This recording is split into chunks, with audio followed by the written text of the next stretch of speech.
Kenova, ja sam Đana Čeljo i ja ću vas odvesti na tur Dubrovnika. Neke znamenitosti koji turisti čak ne bi nikad vidjeli. Naša prva znamenitost koju ćemo danas posjetiti je najljepši dubrovački igrač na pelenama. Za ovu avanturu dođe s nama moja prijateljica Iva.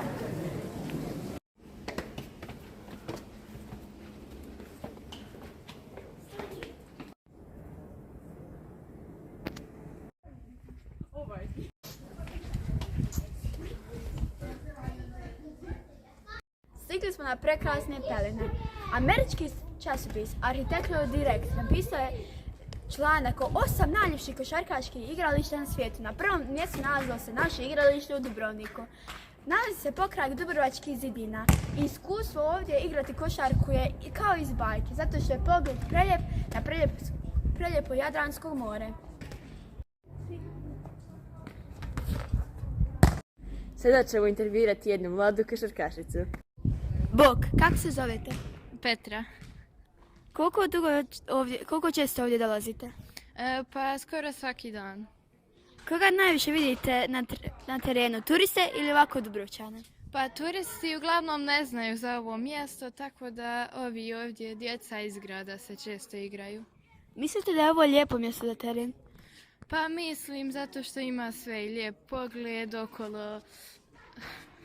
Koliko otprilike ovdje dođe djece na dan?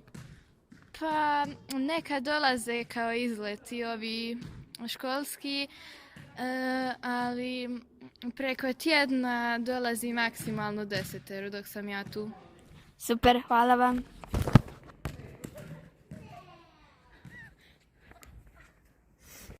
Sad je vrijeme za našu drugu znamenitost, što je najstarija ljekarna u Europi.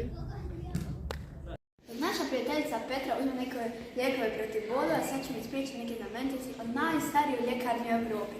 Starija oko 700 godina, čak su u starim vremenima mogli kupovati otrovi. Petra. Više me ne boli noga, čak sam kupila kremu koja se ovdje proizvodi već mnogo godina i napravljena je od puževe sluze.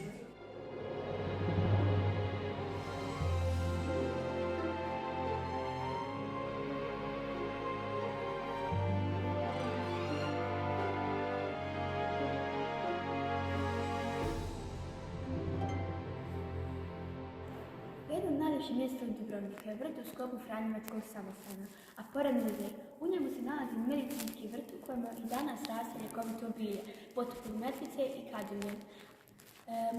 Muzejska zbirka sadržava se književne i arhivske građe. U knjižnici samostana čuva se oko 1000 knjiga. Knjige su pisane svakakvim jezicima, ali najviše na hrvatskom. Bogati samostanski muzej poznat je i po brojnim izložcima ljekarne, neki potiču iz 14. stoljeća. Sada se nalazimo pored noge Svetog Vlaha, u kojem se i danas nalaze njegove kosti. Rijetki muzeji imaju ovakvu izložbu. Nažalost, ova avantura je došla kraju, ali u ovoj reportaži sudjelovali su Petra Marić i Iva Herceg i naravno ja, Đana Čeljo. Adio!